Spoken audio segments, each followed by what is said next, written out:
ये क्या हो रहा है दोस्तों हमारे देश को? क्यों हमारे यहाँ की खुशियाँ दिन प्रतिदिन कम होती जा रही हैं? ये मैं नहीं कह रहा हूँ, ये कहता है यूएन का डेटा, जिसे ये हर साल वर्ल्ड हैप्पीनेस इंडेक्स के नाम से जारी करते हैं। हमने यहाँ पर 2015 से डेटा लिया हुआ है। आप देख सकते हैं 2015 में 157 देशों में हमारी रैंक थी 117, फिर ये रैंक हुई 118। मैं आपको बता देना चाहता हूँ कि जो फर्स्ट रैंक पर होते हैं वो सबसे ज़्यादा खुश होते हैं। जैसे जैसे रैंक बढ़ती जाती है खुशियाँ कम होती जाती हैं, ठीक है ना। ऐसे करते हुए इंडिया की जो रैंक 117 रही है 2015 में 157 देशों के बीच कॉम्पिटिशन करने या कंपेरिजन करने के बाद। लेकिन 2023 तक आप देखेंगे रैंक कंटिन्यूसली बढ़ती गई और सबसे ज़्यादा इंक्रीमेंट आपको देखने मिलेगा 2019 में। This is the 140th rank, most सबसे ज़्यादा दुखी कंट्री में रहा उस टाइम पे, ठीक है ना। हैप्पीनेस इंडेक्स में बहुत नीचे रहा ये हमारी कंट्री। आप रीज़न जान सकते हैं, द लॉकडाउन पीरियड है ना, कोरोना फैल रखा था इसलिए सब परेशान थे, दैट्स वाई ये रैंक इतनी ज़्यादा रही। यहाँ इनका डिफरेंस करने के बाद मैंने ये निकाली है दूसरी लिस्ट, जिसे हम बोलेंगे द वर्ल्ड सैडनेस इंडेक्स, है ना। हैप्पीनेस इंडेक्स का अपोजिट द सैडनेस इंडेक्स, जिसमें आप देखेंगे पहले इंडिया था 40th रैंक पर, फिर ये रैंक जो है कम होती जा रही है। मतलब इंडिया जो है टॉप 10 सैडेस्ट कंट्री में है अभी 2023 और 2022 में भी ये टॉप 10 सैडेस्ट कंट्री में रहा है। अब इसका क्या रीज़न हो सकता है वो भी हम कुछ पैरामीटर्स आगे देखेंगे। आप सोच रहे होंगे फर्स्ट रैंक पर कौन रहा है, तो 2015, 16, 17 में स्विट्ज़रलैंड, डेनमार्क और नॉर्वे फर्स्ट रैंक पर रहे। लेकिन 2018 से 23 तक आप देखेंगे फिनलैंड ने ये पोजीशन फिक्स कर ली अपनी, है ना। The world most happiest country is now the Finland. साथ ही साथ आप एक बात और ऑब्जर्व कर रहे होंगे, ये जो नीचे काउंटिंग ऑफ कंट्रीज़ लिखी हुई हैं 2023 तक आप देखेंगे कि कंट्रीज़ ने भी इसमें पार्टिसिपेट करना कम कर दिया है।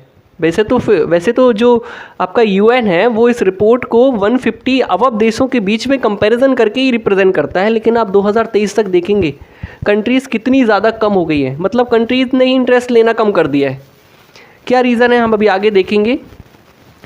ये कुछ पैरामीटर्स है जिस बेस पर यूएन ये रिपोर्ट को पब्लिश करता है। द सोशल सपोर्ट, कि समाज में लोगों का क्या एक दूसरे के प्रति बिहेवियर है, कैसे सपोर्टिव हैं कि नहीं है, लोगों की इनकम उस हिसाब से है कि नहीं है, उनके खर्चे वगैरह प्रॉपर मैनेज हो पा रहे हैं कि नहीं हो पा रहे, है ना, महंगाई वगैरह किस हिसाब से है। तो हेल्थ आप देख लेंगे कि आसपास आपके हेल्थ इश्यूज़ कैसे आ रहे हैं। आप देखेंगे अगर पीपल खुश रहेगा तो हेल्दी रहेगा, और अगर खुश नहीं रहेगा तो उसके हेल्थ इश्यूज़ बढ़ते जाएंगे। और ऐसा हो रहा है, आप देख सकते हैं कंट्रीज़ में हमारी हर साल कैंसर के पेशेंट्स बढ़ते जा रहे हैं, डायबिटीज़ के पेशेंट्स बढ़ते जा रहे हैं, है ना। फ्रीडम, एब्सेंस ऑफ करप्शन, आप देखेंगे करप्शन को ही कम करने के लिए 2 बार 3 बार नोटबंदी की गई।